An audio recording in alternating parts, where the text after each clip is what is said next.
Resaka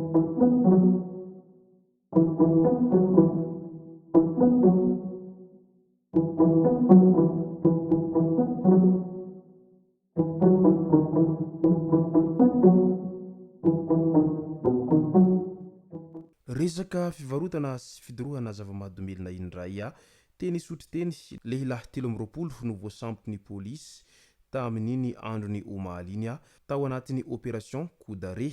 Ka ny pisipitsony mahakasika an'izay no fakafakaina amintsika ato anatin'ity vidéo ity ka manasantsika rehetra anaraka an'ity vidéo ity hatramin'ny farany.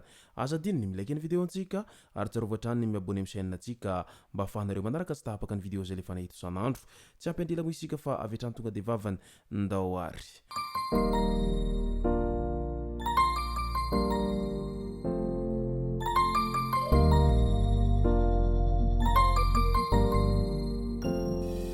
Ny tonga tsy miarahaba hono namantesitra ka dia faly miarahaba isika rehetra mpanaraka sy tahapaka an'ity chaîne ity tenako amin'ity androandroany ity.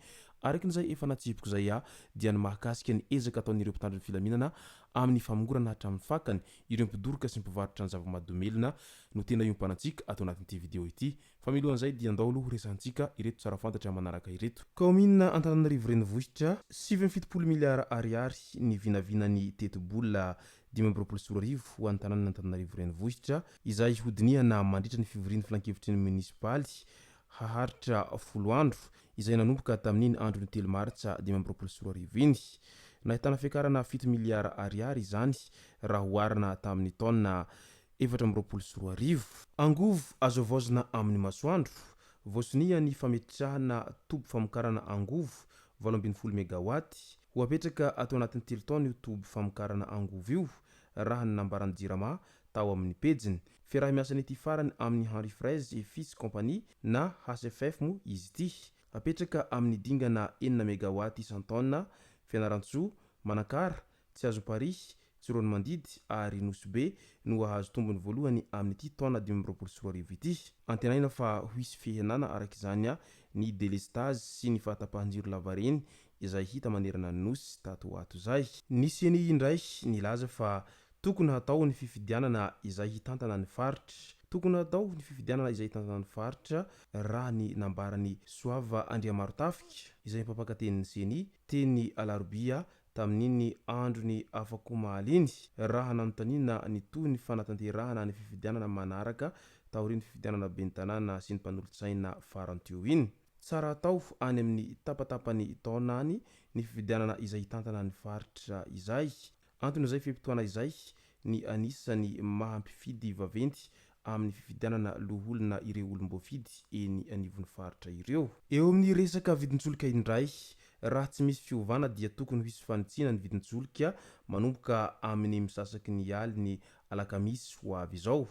Araky ny fanambarana nataon'ny ministry ny Angovo Olivier Jean-Baptiste tamin'ny volana janoary dia tokony efa hiandry izay fiovan'ny vidintsoloka izay na prix à la pompe izay ny vahoaka isaky ny fiandohan'ny volana eo anelanelany voalohany sy ny fahadiminy volana.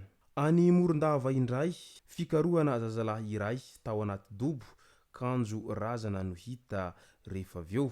Tamin'iny androny afaka omaly ho tamin'ny 3 ratolakandro no niala tao an-tranony nandeha nandro niaraka tamin'ny namany teo amin'ny dobo iray tao amin'ny fokontany tsy mahavaobe Dodoky antsakoa magnenty ny zazalahy iray. Izy rery no nijanona teo amin'ilay dobo raha sendra nakafary ireo namany. Saingy tsy niverina tany an-tranony izy rehefa hariva ny andro. Nanomboka nikarokazy noho izany ny olona tao an-tanàna. Rehefa nijery ny manodidina ny dobo ny rehetra dia nahita razana iray izay niheverina ho ilay zazalahy ary nampidirina tao an-trano. Nivory ny fianakaviana sy ny olona rehetra tao an-tanàna.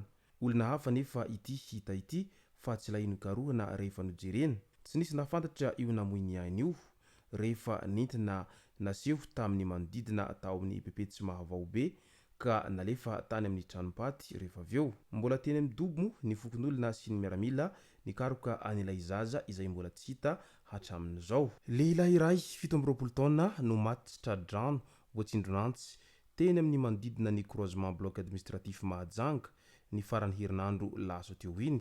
Niditra teo amin'ny tendany ary nivoaka tany amin'ny hatony ny lelanantsy. Voalaza fa nandeha bajaj ireo olon-dratsy ary ny finday iray no lasan'izy ireo tao anatin'izay fanafiana izay.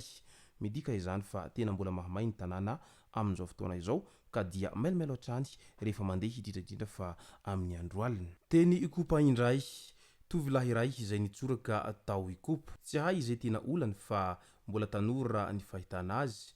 Olona sendra nandalo no nahita azy. Nitsoraka avy eny ambotetezan'ny Tanjombato izy. Fotoana fohy taorian'izay dia tonga ny mpamonjy voina. Tsy ela fa 20 minitra eo no nikarohana azy no indro hita ny vata mangatsiaka nefa tsy misy aina intsony raha ny fijery azy. Namono tena raha ny filazany nanatry maso no esoriny ny akanjony dia mbola nahavita nanofahofa tanana izy ho iatrany ireo nahita azy nitsoraka tao anatin'izay tetezan'ny Tanjombato izay. Manoloana ny fandalovan'ny filoham-pirenena tany amin'ny faritra atsimon'ny nosy indray hoy ministry ny serasera sy ny kolotsaina Maradona tsy nitondra tanam-polo na nitsidika fotsiny ny filoha Andry Rajoelina raha namangy ny faritra atsimo fa tonga indrindra nitondra fitiavana sy nizara izany tamin'ny alalan'ny fanampiana ho an'ireo vahoaka tojo voina any atsimo any. Ny foloalindahy sy ny tafika ho izy rehefa miteny dia manao hoe ho an'ny tanindrazana fa izaho rehefa miteny dia ho an'ny vahoaka. Miasa ho anareo vahoaka aho, hanompo anareo vahoaka aho, hampandroso anareo vahoaka aho ary no amafisiny fa fanamby no apetraka. Tsy maintsy miova ampanihy, tsy maintsy mandroso ny aty atsimo, tsy maintsy mandroso i Madagasikara araky ny nambaran'ny filoha hatrany raha ny akony dia ny tany ampanihiny. Andao amin'izay ho resahantsika ny zavanitranga teny isotry teny. Lehilahy miisa 13 no voasambotra ny polisy ny komisarian'ny boriboritany fahaefatra teny isotry ny fahatelo ny volana martsa 2024 lasa teo iny tao anatin'ny hetsika manokana opération coup d'arrêt. 7 voasambotra noho ny fivarotana sy fidorohana zava-mahadomelona tao Andranomanalina sy ny teo ankaiky ny tetezany Ramala. 3 hafa tratehaka tao Andavamambo noho ny harom-paosy ary 13 voasambotra noho ny filokana an-dalambe sy fanakotabana ny fiarahamonina. 18 taona ny zandriny indrindra ary 17 taona kosa no zokiny indrindra tamin'ireo 13 voasambotra teny isotry ireo. Midika izany rehetra izany fa tsy misangy amin'ireo izay minia mandika lalàna ny polisy amin'izao fotoana izao satria mantsy tsy vita nefa midorika zava-mahadomelona sy mivarotra izy ireo fa indraindray alaim-panahy ihany koa izy ireo amin'ny fanendahana sy ny fanaovana harom-paosy indrindraindrindra fa ny fangalarana etsero izay noho ny fitsoka an'izay fidorohana zava-mahadomelona ataon'izy ireo izay. Ka izay ny masaka azona roso tao anatin'ity video ity tomboko lazy tomboko vavy misaotra antsika rehetra nanaraka an'ity video ity hatramin'ny farany. Aza dino ny milaiky ny video antsika ary tsarovatra hatrany ny miabone amin'ny chaîne antsika mba ahafahanareo manaraka tsy tapaka ny video zay lefa nahita isan'andro. Tomboko lazy tomboko vavy mankasitraka dia mirary soa.